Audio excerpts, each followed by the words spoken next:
श्री राम समर्थ। मैं एक, हर कृति में हेतु शुद्ध हो। तीनों गुणों में तमोगुण सबसे अधिक अचेतन होने के कारण उसका प्रभाव इस संसार में शीघ्र दिखाई देता है। तमोगुण के कारण दुष्ट बुद्धि होती है, किंतु भगवान के नाम के सहारे अपनी बुद्धि को स्वच्छ करने की सुविधा मानव को है। इसलिए खूब नामस्मरण करना चाहिए। उससे सत्वगुण का उदय होता है और बुद्धि शुद्ध होती है।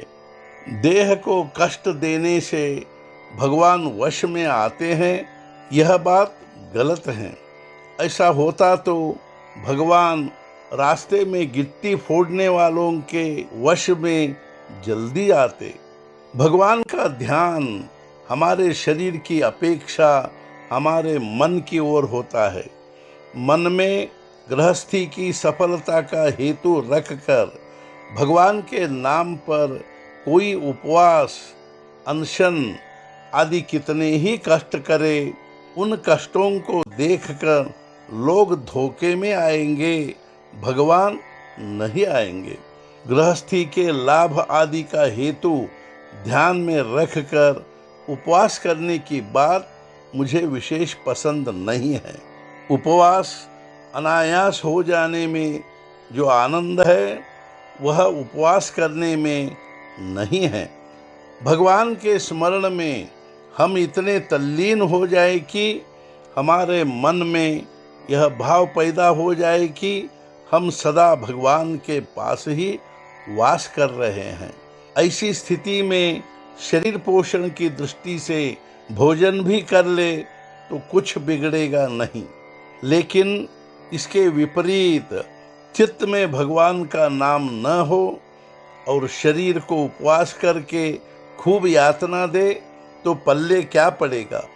निर्बलता के सिवाय और कुछ नहीं। कुछ लोग पागल होते हैं। हम उपवास क्यों करते हैं, यह उनकी समझ में नहीं आता। कोई भी कृति हो, उसका वास्तविक मूल्य उसके हेतु से स्पष्ट होता है। हेतु शुद्ध हो तो फिर कृति चाहे कभी भले न भी हो, तब भी भगवान उसे बुरा नहीं मानते। लेकिन हेतु शुद्ध न हो और कृति भले बहुत उत्तम हो तो भी भगवान उससे दूर ही रहते हैं। मनुष्य का किया हुआ उपवास यदि निष्काम हो और वह केवल भगवान का स्मरण अंतःकरण में निरंतर रहे, इस हेतु से किया हो तो वह बहुत ही उत्तम होता है। निष्काम कर्म का बहुत ही महत्व है।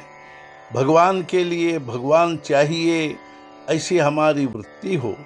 बल्कि नामस्मरण करते समय साक्षात भगवान भी हमारे सामने आकर खड़े हो जाए और हमसे पूछे कि तुम्हें क्या चाहिए, तो हम उनसे यही मांगे कि आपका नाम ही हमें दो। इसे कहते हैं निष्कामता। क्योंकि साकार में व्यक्त हुए भगवान शायद कभी नहीं रहेंगे, लेकिन उनका नाम अखंड टिकेगा। और भगवान का नामस्मरण किया तो वह हमारे पास आने का बंधन उन पर रहेगा। इसलिए शरीर को अति कष्ट देने की झंझट में न पड़कर भगवान के लिए उनका नामस्मरण करते रहिए। उनकी कृपा हुए बिना नहीं रहेगी। आज का मुख्य विचार, जहाँ नाम वहाँ राम का निवास होता है और तब रघुनाथ की कृपा निश्चित होती है।